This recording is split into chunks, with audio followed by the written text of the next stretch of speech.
أعوذ بالله من الشيطان الرجيم بسم الله الرحمن الرحيم الحمد لله والصلاة والسلام على رسول الله وعلى آله وأصحابه أجمعين أشهد أن لا إله إلا الله وأشهد أن محمدا عبده ورسوله رب اشرح لي صدري ويسر لي أمري واحلل عقدة من لساني يفقهوا قولي. We will continue our series of the Seerah study. Today we are going to study about the birth of Prophet Muhammad sallallahu alaihi wasallam. Prophet Muhammad sallallahu alaihi wasallam was born in the Bani Hashim section of Makkah on a Monday morning.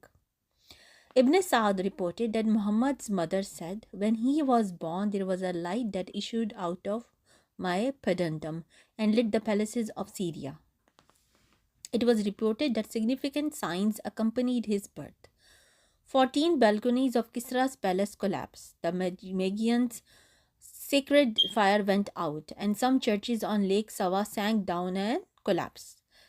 This was recorded by At-Tabari, Al-Bayhaqi, and others, but none of the chains of narrations are confirmed. His mother immediately sent someone to inform his grandfather Abdul Muttalib of the happy event. Happily, he came to her, carried him to Al-Kaaba, prayed to Allah, and thanked him. Abdul Muttalib called the baby Muhammad, a name not then common among the Arabs. He circumcised him on the 7th day, as was the custom of the Arabs. The first woman who suckled him after his mother was Thuwayba, the freed slave of Abu Lahab, with her son Masrur. She suckled Hamza ibn Abdul Muttalib before and later Salama ibn Abdul Asad al-Makhzumi. It was the general custom of the Arabs living in towns to send their children away to Bedouin wet nurses so that they might grow up in the free and healthy surroundings of the desert. Thereby, they would develop a strong body and acquire the pure speech and manners of the Bedouins, who were noted both for chastity of their language and for being free from those vices which usually developed in the inactive societies. The Prophet ﷺ was later entrusted to Halima.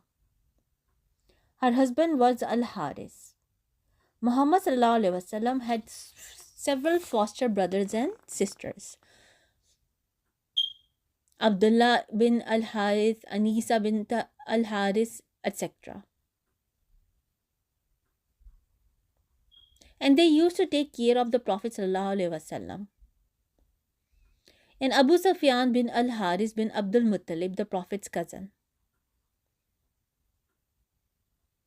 Hamza bin Abdul Muttalib, the Prophet's uncle, was suckled by the same two wet nurses, Thuwayba and Asadiya, who suckled the Prophet ﷺ. Traditions delightfully relate how Halima and the whole of her household were favored by successive strokes of good fortune while the baby Muhammad ﷺ lived under her care. Ibn Ishaq states that Halima narrated that she, along with her husband and a suckling baby, set out for her village in the company of some women from Banu Sa'd bin Bakr in quest of children to suckle. She said, "It was a year of drought and famine and we had nothing to eat. I rode on a brown mule. We also had with us an old she-camel. By Allah, we could not get even a drop of milk. We could not have a wink of sleep during the night, for the child kept crying because of hunger. There was not enough milk in my breast, and even the she-camel had nothing to feed him. We used to constantly pray for rain and immediate relief. At length we reached Makkah looking for children to suckle. Not even a single woman among us accepted Allah's Messenger ﷺ offered to her. As soon as they were told that he was an orphan, they refused him. We had fixed our eyes on the reward that we would get from the child's father. An orphan, what are his grandfather and mother likely to do? So we refused him to accept because of that. Every woman who came with me got a suckling, and when we were about to depart, I said to my husband, 'By Allah, I do not like to go back along with the other women without any baby. I should go to the orphan and I must take him.' He said, 'There is no harm in doing so, and perhaps Allah might bless us through him.' So I went and took him because there was simply no other alternative left for me but to take him. When I lifted him in my arms and returned to my place, I put him on my breast, and to my great surprise, I found enough milk in it. He drank to his heart's content, and so did his foster brother, and then both of them went to sleep, although my baby had not been able to sleep the previous night. My husband then went to the she-camel to milk it, and to his astonishment, he found plenty of milk in it. He milked it, and we drank to our fill, and enjoyed a sound sleep during the night. The next morning, my husband said, 'By Allah, O Halima, you must understand that you have gotten a blessed child.' And I replied, 'By the grace of Allah, I hope so.' See, even though he was an orphan, but he brought his blessings along with him, because of course he was a prophet of Allah sallallahu alaihi wasallam. So here we can remember that sometimes when things don't look in our favor, sometimes some people don't appear to be in our favor, but you don't know what blessing from that situation or from that person might appear.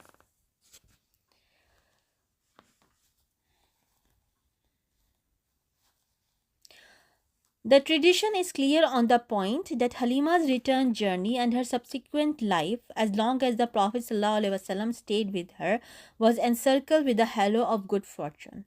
The donkey that she rode when she came to Makkah was lean and almost lame. It recovered speed, much to be the amazement of Halima's fellow travelers. By the time they reached the encampments in the country of the clan of Saad, they found the scales of fortune turned in their favor. The barren land sprouted luxuriant grass, and beasts came back to them satisfied and full of milk. Muhammad stayed with Halima for 2 years until he was weaned, as Halima said. We then took him back to his mother, earnestly requesting her to have him stay with us, and so we may benefit from the good fortune and blessings he brought us. We persisted in our request, expressing our anxiety over the child catching a certain infection peculiar to Makkah. At last, we were granted our wish, and the Prophet ﷺ stayed with us until we returned with him. The Prophet ﷺ stayed with them until he was about 4 or 5 years old. Then, as related by Anas in Sahih Muslim, Jibreel alayhi salam came down, opened his chest and took out the heart. He then extracted a blood cloud out of it and said that was the part of Satan in thee. And then he washed it with the water of Zamzam in a gold basin. After that, the heart was joined together and restored to its place. The boys and playmates came running to his mother, that is the his nurse, and said, verily Muhammad has been murdered. They all rushed towards him and found him to be all right, and that only his face was white. And Anas radiallahu anhu said, I have seen the mark that was left on his chest. After this event, Halima was worried about the boy and returned him to his mother, with whom he stayed until he was 6.